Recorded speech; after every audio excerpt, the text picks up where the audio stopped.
مدینہ پاک کی ایک سرد رات کا واقعہ۔ موسم سرما عروج پر انسان تو انسان، جانور، چرند پرند بھی اپنے گھروں میں سردی سے بچنے کے لیے دبکے ہوئے۔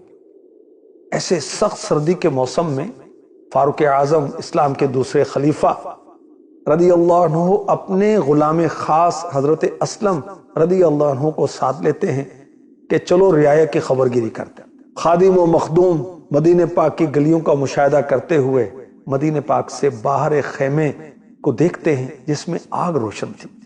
امیر المؤمنین عمر بن خطاب رضی اللہ عنہ نے اپنے خادم سے فرمایا آؤ چل کر دیکھتے کیا معاملہ ہے۔ دونوں چلتے ہوئے جیسے ہی خیمے کے قریب پہنچے تو منظر دیکھ کر حیران رہ گئے۔ وہ ایک ٹوٹا پھوٹا کچا گھر تھا۔ وہاں ایک عورت اپنے ننھے منھے بچوں کے ساتھ مقیم تھی۔ چولہے پر ہنڈیاں چڑھا رکھی تھی، کھانا پکا رہی تھی، بچے ساتھ بیٹھے بھوک کی وجہ سے روئے جا رہے تھے۔ امیر المؤمنین رضی اللہ عنہ نے سلام کیا۔ اس خاتون نے دونوں کی طرف توجہ کیے بغیر سلام کا جواب دیا۔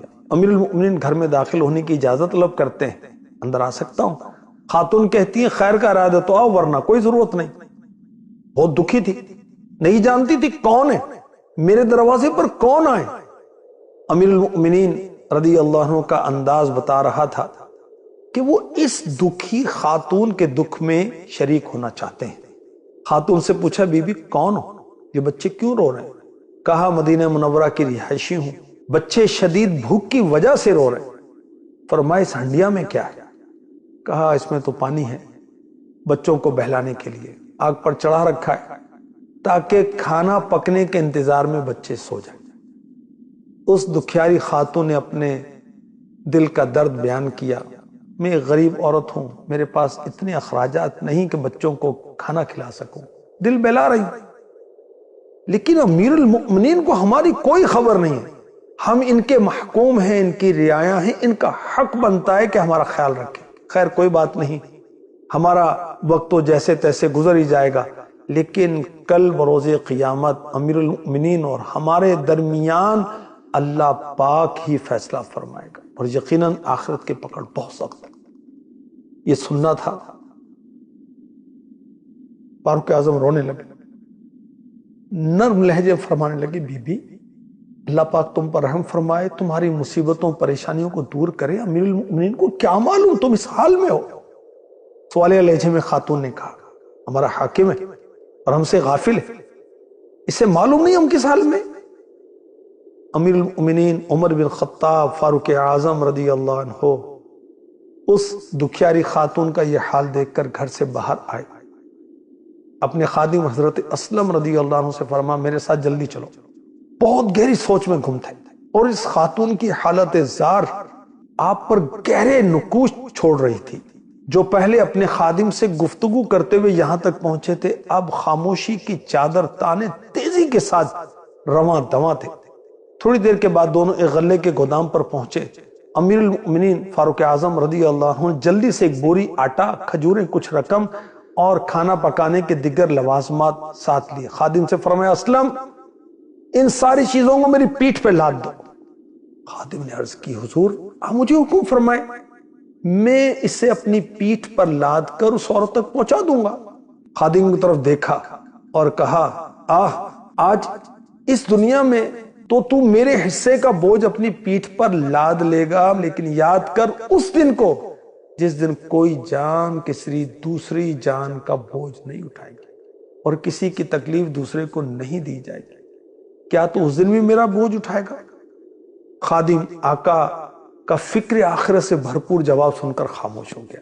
حکم کی تعمیل کی، سارا سامان آقا کی پیٹھ پر لاد دیا۔ اللہ! اب دونوں ایک بار پھر مدینہ پاک سے باہر اس دکھیاری خاتون کے گھر کی طرف رواں دواں ہیں۔ تھوڑی دیر کے بعد دونوں گھر تک پہنچ گئے۔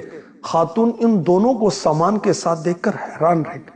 امیر المؤمنین نے وہ سارا سامان اتارا، آٹے کی بوری کھول کر خاتون سے کہا اس میں سے آٹا نکالو، اس پر نمک ڈالو تاکہ میں حریرہ بناؤں، ایک آٹے سے بنائے جانے والا کھانا۔ امیر المؤمنین رضی اللہ عنہ نے خود ہنڈیا کے نیچے آگ جلانے لگے، اس میں پھونکے مارنے لگے، یہاں تک کہ دھواں آپ کی داڑھی کے درمیان سے نکلتا محسوس ہوتا۔ آپ ساتھ ساتھ آگ بھی جلاتے جاتے، کھانا بھی پکاتے جاتے۔ آخر کار کھانا تیار ہوا، امیر المؤمنین رضی اللہ عنہ نے ہنڈیا کو چولہے سے نیچے اتارا، خاتون سے کہا کوئی بڑا اور کھلا برتن لاؤ۔ وہ خاتون ایک بڑا سا پیالہ لے آئی، اس میں کھانا ڈالا، کھانا ٹھنڈا کیا تو فاروق اعظم رضی اللہ عنہ نے بچوں کو اپنے قریب کیا، اپنے ہاتھوں سے کھانا کھلایا، یہاں تک کہ سب بچوں نے پیٹ بھر کر کھانا کھایا اور خوش ہو گئے۔ بچوں کی دلجوئی کے لیے امیر المؤمنین ان کے ساتھ کھیلنا شروع ہوتے ہیں۔ بچوں کی خوشی میں مزید اضافہ ہو گیا اور بچے کھیلتے کھیلتے نیند کی آغوش میں چلے گئے۔ بقیہ کھانا خاتون کے پاس چھوڑ کر اپنے خادم حضرت اسلم رضی اللہ عنہ کے پاس آ کر اس طرح بیٹھ گئے گویا آپ کو قلبی سکون حاصل ہوا، کندھے سے بوجھ اتر گیا۔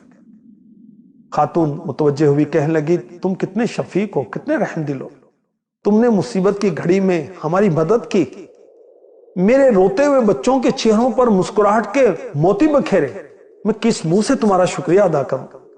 اللہ پاک کہ تمہیں اس کی بہتر جزا عطا کرے گا۔ حقیقت تو یہ ہے تم ہی امیر المؤمنین بننے کے حقدار ہو۔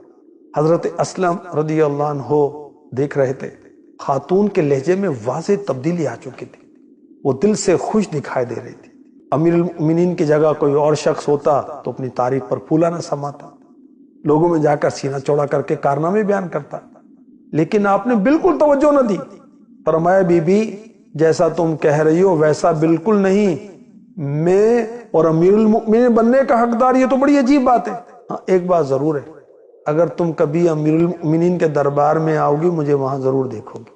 پھر فاروق اعظم رضی اللہ عنہ نے اللہ پاک کا شکر ادا کیا اور خادم حضرت اسلم رضی اللہ عنہ کی طرف متوجہ ہو کے فرمایا، اے اسلم، بھوک نے ان بچوں کو جگا رکھا تھا، بھوک انہیں رلا رہی تھی، میں نے یہ حالت دیکھی تو مجھے اپنے بچے یاد آ گئے، میں نے دل میں یہ تہیہ کر لیا، ان بچوں کی بھوک کو شکم سیری، رونے کو ہنسنے اور غم کو خوشی میں تبدیل نہ کر دوں جب تک چین سے نہ بیٹھوں گا، نہ ہی واپس گھر جاؤں گا۔ اللہ پاک کا شکر ہے میں اپنے مقصد میں کامیاب ہو گیا۔